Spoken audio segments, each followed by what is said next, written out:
फिर दोस्तों, मानवता को शर्मसार करने वाली एक और घटना सामने आई है।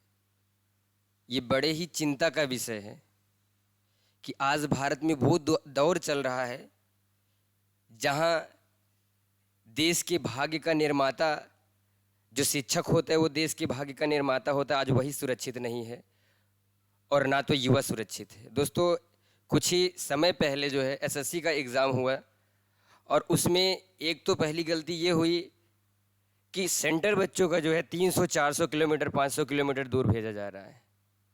उसके बाद किसी तरीके से बच्चे वहाँ पहुँच भी गए तो भैंस के तबेले जैसी जैसी जगहों पे कहीं पे ना वॉशरूम की सही व्यवस्था है, ना किसी चीज़ की व्यवस्था है। कहीं पे माउस टूटा हुआ पड़ा है, तो कहीं पे जो है कीपैड गड़बड़ है, तो कहीं पे सर्वर की प्रॉब्लम आ रही है और किसी का जो है लैपटॉप एग्ज़ाम ख़त्म होने के 5 मिनट पहले ही बंद हो जा रहा है, किसी का 10 मिनट पहले बंद हो जा रहा है। तो इस तरीके की समस्याएं जब बच्चों के साथ हुई तो बच्चे जो उनको पढ़ाने वाले गुरुजन थे उनके पास मैसेज किया कि इस तरीके की प्रॉब्लम्स हमारे साथ हो रही हैं।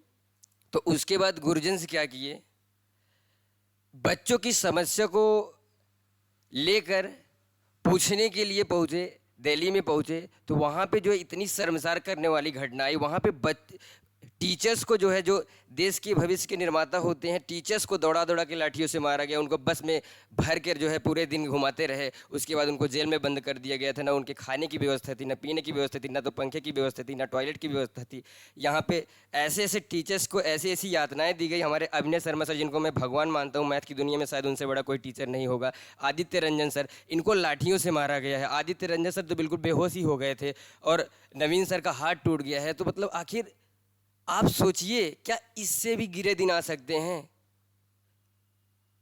हमारी भारतीय संस्कृति में इस बात का जिक्र है कि गुरुर ब्रह्मा गुरु विष्णु गुरु देवो महेश्वरा।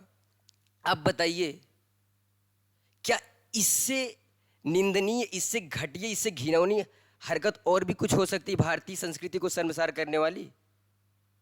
अब बताइए, यहाँ पे नेता बोलते हैं कि राम राज्य आ गया। देखिए, मैं कभी भी राजनीति पे बोला नहीं, किसी के खिलाफ बोला नहीं, तो आप खुद डिसाइड करिए।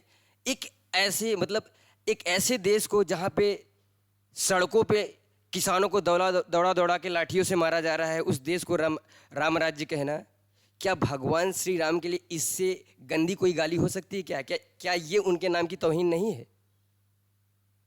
आप बताइए, आप खुद निर्णय लीजिए। जहाँ पे जो है टीचर्स, जो शिक्षक, जो देश के भविष्य के निर्माता होते हैं, जो एक स्टूडेंट के लिए भगवान होते हैं, उनको दौड़ा दौड़ा के सड़कों पे लाठियों से मारा जा रहा है, उनको जो है जेल में बंद कर दिया जा रहा है और उसे आप राम राज्य कह रहे हैं। तो क्या ये भगवान श्री राम के नाम को गाली नहीं है? इससे बुरा भी कुछ हो सकता है क्या? आज हम उस दौर में पहुंच गए हैं जहां हम अपने हक की बात नहीं कर सकते हैं। अगर आप हक की बात करोगे तो आपको मारपीट के जेल में बंद कर दिया जाएगा। आप शांतिपूर्ण ढंग से प्रोटेस्ट नहीं कर सकते। ये कंडीशन हो गई देश की। मुझे बड़ी पीड़ा हो रही है कि जिनको मैं भगवान मानता था, हमारे अभिनय शर्मा सर, हालांकि मैंने एसएससी की कभी प्रिपरेशन नहीं करी, कभी एग्जाम नहीं दिया, लेकिन उनके सारे वीडियोस देखा हूँ। जो टीचर्स दूसरे 2-2 3-3 मिनट में सवाल करा देते हैं, सेकेंडों में उड़ा देने वाले उस टीचर, उतने महान टीचर के साथ इतनी बदसलूकी करी जा रही है। इससे घटिया चीज़ और क्या हो सकती है? इससे बुरे दिन अब, इससे बुरा और क्या ही देख सकते हैं हम? तो बड़ी तकलीफ में हूँ, बड़ी पीड़ा में हूँ, इसलिए ये वीडियो मैं मजबूर होकर बना रहा हूँ कि बस आप लोगों से ये निवेदन है कि अब सब मिल के इस चीज़ के खिलाफ आवाज़ उठाइए। वरना अगर आप चुप रहोगे ना, तो सरकार बिल्कुल समझ जाएगी कि यहाँ पे सारे लोग बुजदिल हैं, किसी में कोई ज़मीर नहीं रहा। इनके साथ जो भी करोगे बिल्कुल ये सहते रहेंगे।